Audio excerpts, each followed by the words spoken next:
Murray contou mais fofocas, inclusive a que ouvira sobre como June estava lidando com a situação, considerando-as e todo o estresse a que estava sendo submetido. June, muito emocionado, começou a se abrir com o irmão sobre seus problemas. Ele estava realmente preocupado com a irmã, disse, até pensando que ela talvez fosse retardada.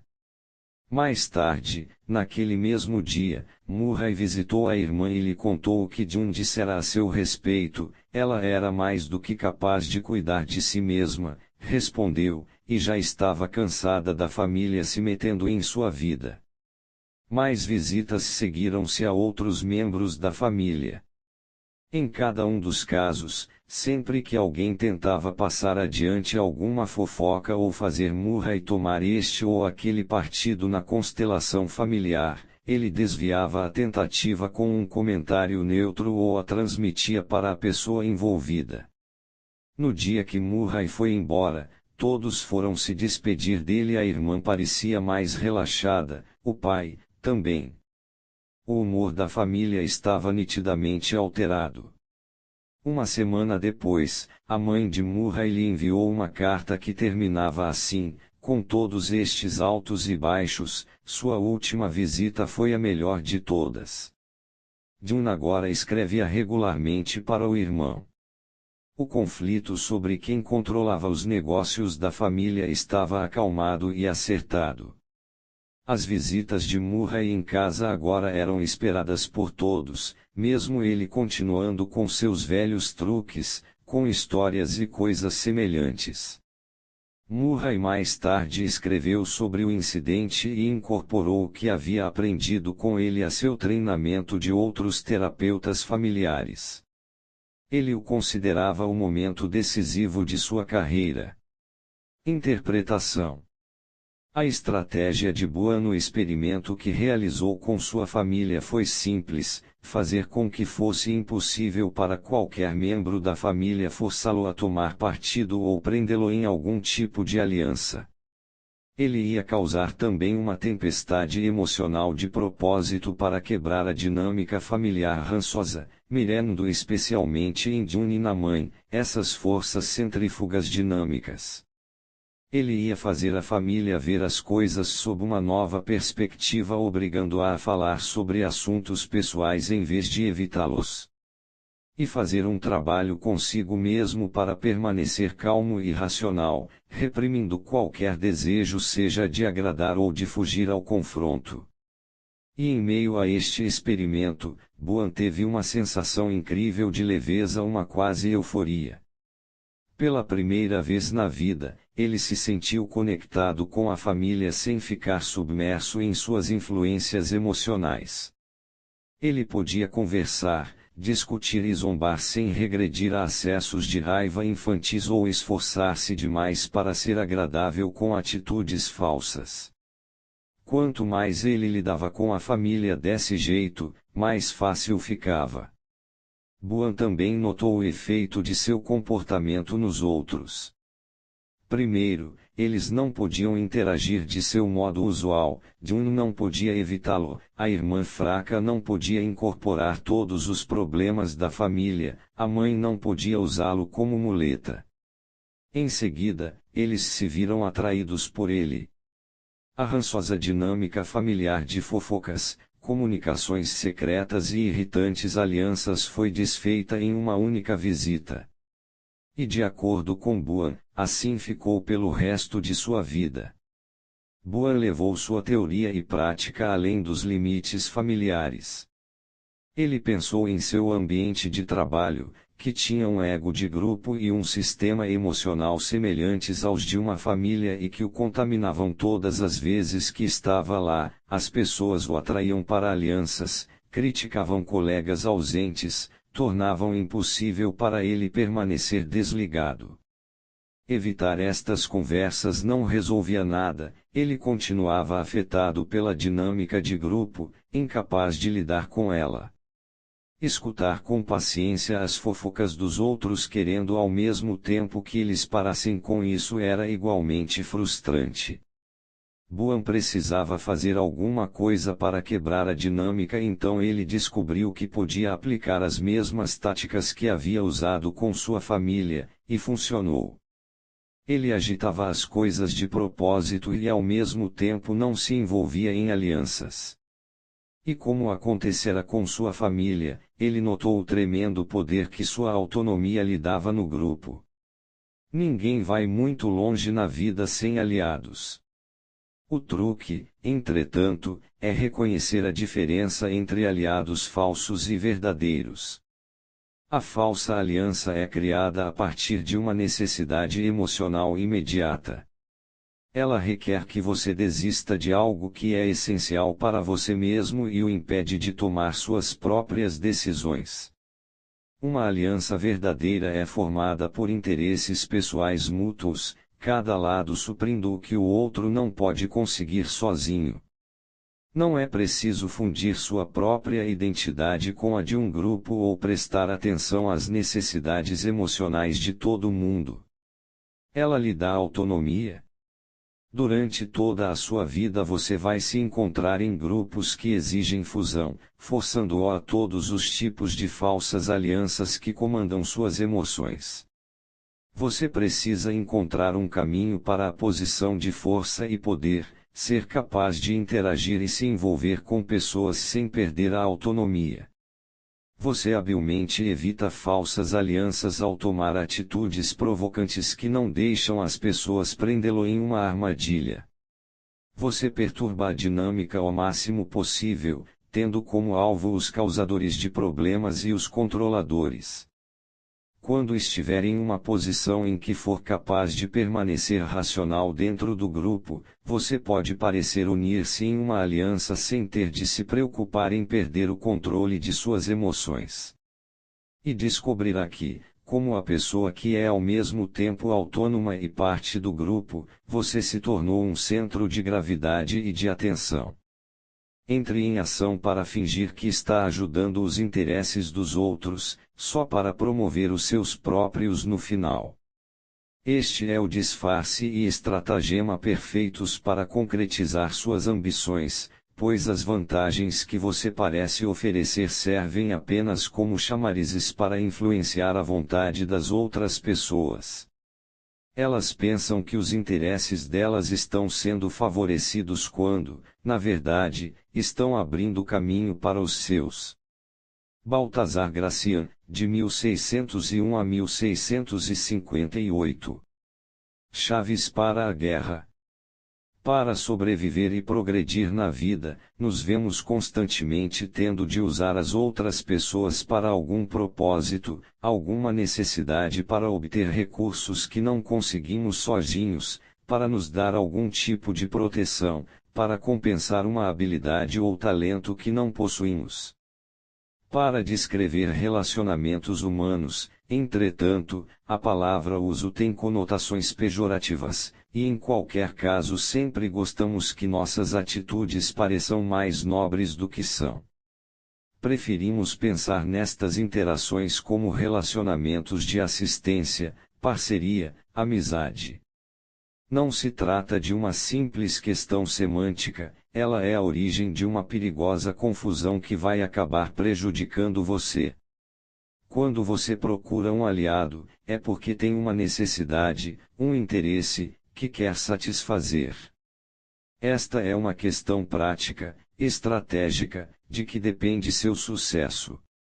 Se deixar que emoções e aparências contaminem os tipos de alianças que você forma, está correndo perigo. A arte de formar alianças depende de sua perícia para separar amizade de necessidade.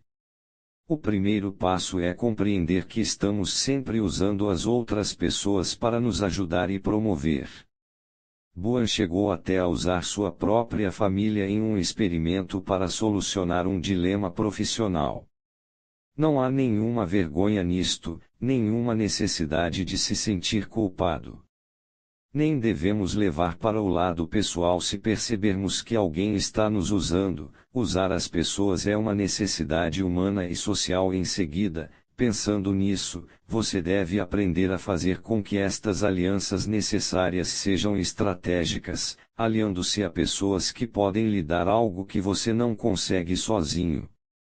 Para isto você precisa resistir à tentação de deixar que suas decisões sejam governadas por suas emoções. Suas necessidades emocionais são o objetivo de sua vida pessoal, e você precisa deixá-las para trás quando entra na arena das batalhas sociais. As alianças que mais o ajudarão são aquelas que envolvem interesses pessoais mútuos. Alianças contaminadas com emoções, ou com laços de lealdade e amizade, só causam confusão. Ser estratégico em suas alianças também o afastará de envolvimentos nocivos que são a ruína de tantos. Pense em suas alianças como pedras para pisar em direção a um objetivo. Ao longo de sua vida, você estará constantemente pulando de uma para outra segundo suas necessidades. Depois de atravessar este determinado rio, elas ficam para trás. Vamos chamar esta forma de usar aliados, mudando constantemente mas avançando, de jogo de alianças. Muitos princípios chaves do jogo de alianças tiveram origem na antiga China, que era composta de numerosos estados em um fluxo contínuo, ora fracos, ora poderosos, depois fracos de novo. A guerra era um assunto perigoso, pois o estado que invadisse outro despertaria um bocado de desconfiança entre os outros e com o tempo frequentemente se veria perdendo terreno. Enquanto isso, um estado que permanecesse fiel demais a um aliado talvez se visse atraído para uma guerra da qual não poderia se livrar e, no processo, acabaria derrotado. A formação de alianças adequadas era de certo modo uma arte mais importante do que a própria guerra, e os estadistas especializados nisso eram mais poderosos do que os líderes militares. Foi com o jogo de alianças que o estado de Qin conseguiu aos poucos se expandir durante o perigoso período dos estados guerreiros, de 403 a 221 a.C. Qin fazia alianças com estados distantes e atacava os vizinhos. O estado vizinho que Qin tinha invadido não podia obter ajuda de seu vizinho distante porque esse agora era aliado de Qin. Se Qin enfrentava um inimigo que tivesse um aliado-chave, trabalharia primeiro para desfazer a aliança semeando divergências, espalhando boatos, cortejando um dos dois lados com dinheiro até a aliança se romper. Então Qin invadia primeiro um dos dois estados, depois o outro. Aos poucos, ele foi engolindo estados vizinhos até que, no final do século III a.C., conseguiu unificar a China, um feito notável. Para jogar corretamente o jogo de alianças, hoje como na antiga China, você precisa ser totalmente realista. Pensando com muita antecedência e mantendo a situação o mais fluida possível. O aliado de hoje talvez seja o inimigo de amanhã. Sentimentos não têm lugar neste quadro. Se você é fraco, mas inteligente, pode aos poucos ir pulando para uma posição de força ao quicar de uma para outra aliança. A abordagem oposta é fazer uma aliança-chave e ficar nela, valorizando a confiança e um relacionamento firme. Isto pode funcionar bem em épocas estáveis, mas em períodos de mudanças constantes, que são os mais comuns, pode ser sua ruína. Diferenças de interesses surgem inevitavelmente e, ao mesmo tempo, ficará difícil você se desemaranhar de um relacionamento no qual foram investidas tantas emoções. É mais seguro confiar na mudança, manter suas opções em aberto e suas alianças baseadas na necessidade, não em lealdade ou valores em comum. Na era dourada de Hollywood, atletas eram pessoas que quase não tinham poder. As carreiras eram curtas, mesmo uma grande estrela seria substituída em poucos anos por alguém mais jovem. A atriz permanecia fiel a seu estúdio, depois via os papéis se esgotarem sem poder fazer nada. A atriz que melhor resistiu a essa tendência foi Joan Crawford, que jogou sua própria versão do jogo de alianças. Em 1933, por exemplo, ela conheceu o roteirista Joseph Markowitz, na época um rapaz tímido apenas estreando no que seria uma ilustre carreira. Crawford reconheceu imediatamente seu talento e não poupou esforços para ser sua amiga. Para grande espanto dele, ele continuou escrevendo 9 roteiros para ela, ampliando muito sua carreira. Crawford também cortejava câmeras e fotógrafos, que depois trabalhavam horas extras para iluminá-la bem e lhe dar uma boa aparência. Ela faria a mesma coisa com um produtor que controlasse um roteiro que tivesse um papel que cobiçasse. Crawford com frequência fazia alianças com jovens talentos promissores que valorizavam um relacionamento com a estrela. Depois, rompia diplomaticamente com eles ou esquecia os laços quando não mais atendiam às suas necessidades. Nem ela permanecia fiel ao estúdio, ou, na verdade, a ninguém, só a si mesma. Sua forma não sentimental de abordar sua própria rede de alianças sempre diferentes permitiu que ela evitasse a armadilha que a maioria das atrizes encontrava inserida no sistema. O segredo deste jogo é reconhecer quem pode promover melhor seus interesses naquele momento. Não precisa ser a pessoa obviamente mais poderosa em cena, aquela que parece ser capaz de fazer o máximo por você. Alianças que satisfazem necessidades específicas ou atendem a deficiências particulares são quase sempre as mais úteis. Grandes alianças entre duas grandes potências em geral são as menos eficazes. Como Luís XI tinha um exército fraco, os suíços, embora atores menores no cenário europeu, eram os aliados de que ele precisava. Reconhecendo isso com anos de antecedência, ele cultivou uma aliança que confundiu seus inimigos. Quando jovem e ambicioso assistente de congressista em Washington, Lyndon Johnson percebeu que lhe faltavam todos os tipos de poderes e talentos para levá-lo até o topo. Ele se tornou um esperto usuário dos talentos alheios. Percebendo a importância de estar bem informado no Congresso, ele fez questão de travar amizades e se aliar àqueles que ocupavam posições chaves altas ou baixas na cadeia das informações. Ele era particularmente bom com homens mais velhos que gostavam da companhia de um rapaz animado e do papel de figura paterna dando conselhos. Lentamente, de garoto pobre do Texas sem conexões, Johnson alçou-se ao topo, por intermédio de sua rede de alianças convenientes. É uma estratégia comum em corridas de bicicletas não sair na dianteira, mas ficar logo atrás do líder, uma posição que reduz a resistência do vento. O líder enfrenta o vento por você e economiza sua energia. No último minuto, você dispara na frente. Deixar que os outros reduzam a resistência por você e gastem a energia deles em seu benefício é o auge da economia e da estratégia. Um dos melhores estratagemas no jogo de alianças é começar parecendo ajudar uma outra pessoa em alguma causa ou luta, com o único propósito de promover seus próprios interesses no final. É fácil encontrar pessoas assim, elas têm uma óbvia necessidade, uma fraqueza temporária que você pode ajudá-las a superar. Agora você as colocou em uma situação de sutil obrigação com você, para você usar como quiser para dominar os assuntos delas, desviar as energias na direção que você deseja. As emoções que você cria com sua oferta de ajuda cegam a outra pessoa para suas segundas intenções. O artista Salvador Dalí era especialista nesta versão do jogo. Se alguém precisasse levantar dinheiro, digamos, Dalí ajudava, organizando um baile de caridade ou outro evento para angariar fundos. A pessoa em necessidade dificilmente resistia. Dalí era amigo de nobres, de astros de Hollywood, de socialites. Logo ele estaria encomendando todos os tipos de acessórios sofisticados para o baile.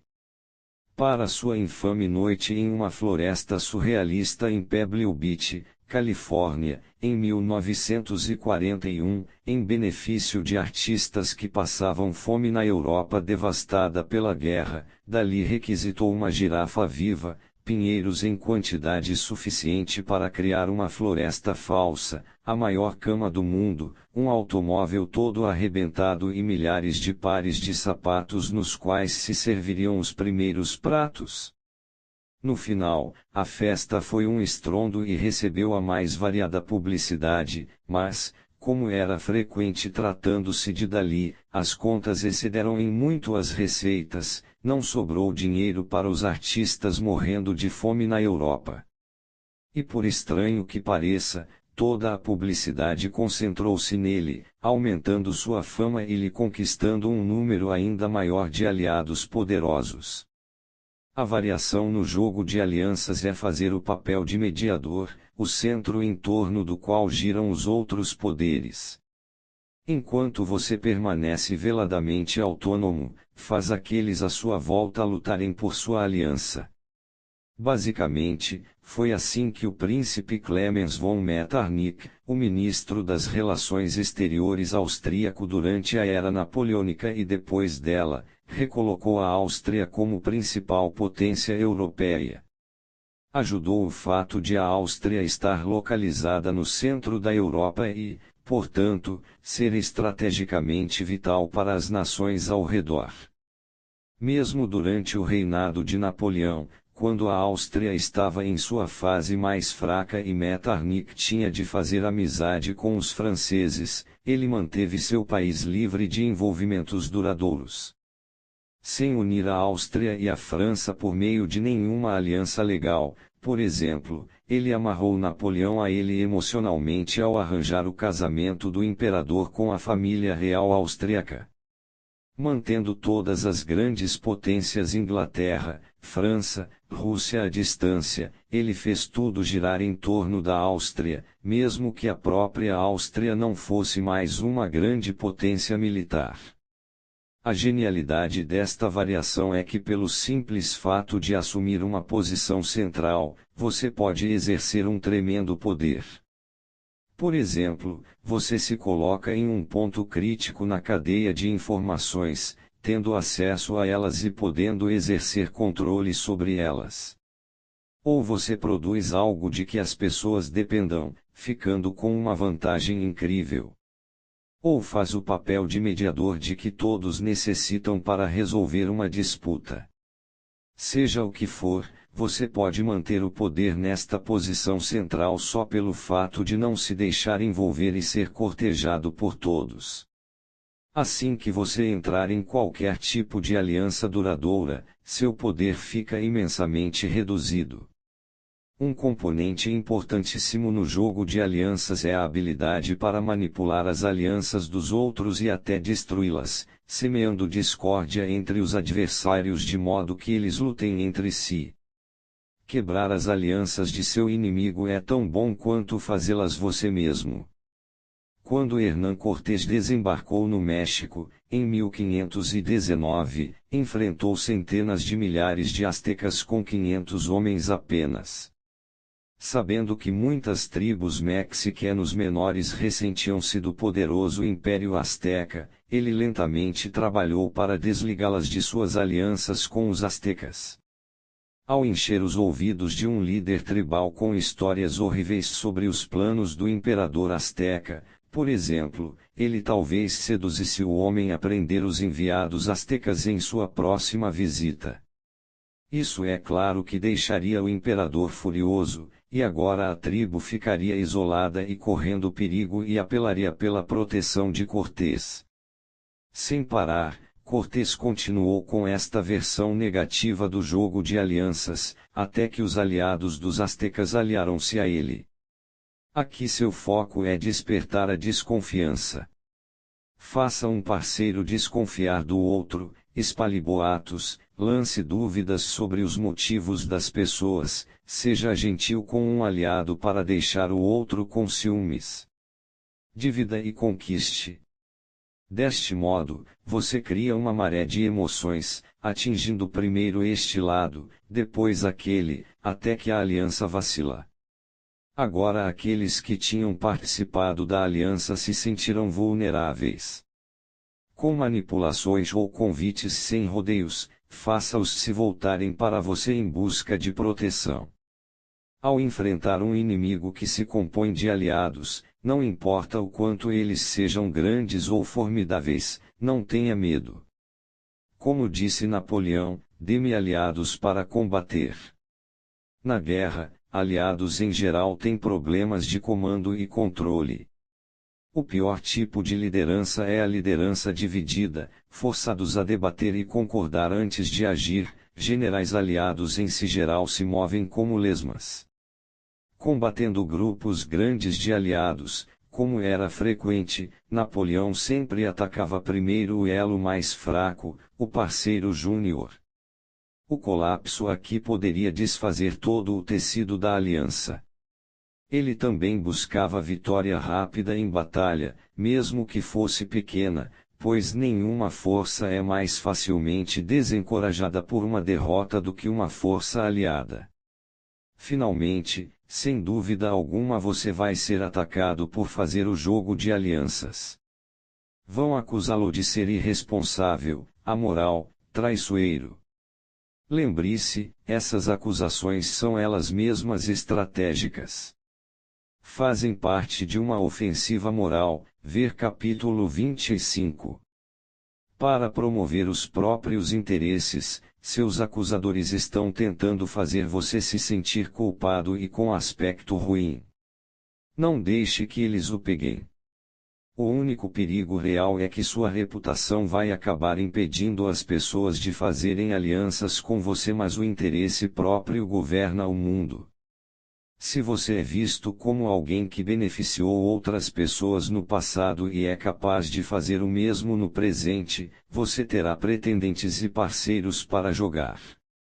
Além do mais, você é leal e generoso, desde que exista uma necessidade mútua. Se você mostra que não pode ser conquistado pela falsa sedução de eterna lealdade e amizade, vai perceber que está sendo tratado com mais respeito. Muitos serão atraídos pelo seu estilo realista e enérgico de jogar. Imagem: caminho de pedras. O rio corre rápido e perigoso, mas você deve atravessá-lo em algum ponto. Ali estão algumas pedras alinhadas ao acaso que podem levar você até o outro lado. Se demorar muito em cima de uma pedra, você perde o equilíbrio. Se for rápido demais ou saltar uma delas, você escorrega.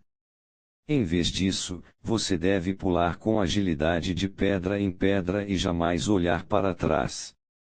Autoridade: cuidado com as alianças baseadas em sentimentos onde a consciência de boas ações é a única compensação por sacrifícios nobres. Otto von Bismarck, de 1815 a 1898. Inverso. Se você fizer o jogo de alianças, o mesmo farão as pessoas à sua volta, e você não pode levar para o lado pessoal o comportamento delas, você precisa continuar lidando com elas. Mas existem uns tipos com quem qualquer espécie de aliança vai prejudicá-lo. Você pode reconhecê-los pela exagerada avidez com que o perseguem. Eles farão o primeiro movimento, tentando cegá-lo com ofertas sedutoras e promessas fascinantes. Para não ser usado de uma forma negativa, sempre examine os benefícios tangíveis que irá obter com esta aliança. Se os benefícios parecerem veigos ou difíceis de concretizar, pense duas vezes antes de unir forças. Procure no passado de seus prováveis aliados sinais de ganância ou de usar pessoas sem dar nada em troca. Cuidado com as pessoas que têm uma boa conversa, personalidades aparentemente encantadoras e que falam de amizade, lealdade e altruísmo, são quase sempre vigaristas tentando se aproveitar de suas emoções. Fique de olho nos interesses envolvidos de ambos os lados, e jamais se deixe distrair. 28. Dê a seus inimigos corda para se enforcarem. A estratégia de manobra para ganhar vantagem. O maior perigo na vida não costuma ser o inimigo externo, mas nossos supostos colegas e amigos que fingem trabalhar pela causa comum enquanto se esforçam para nos sabotar e roubar nossas ideias em benefício próprio.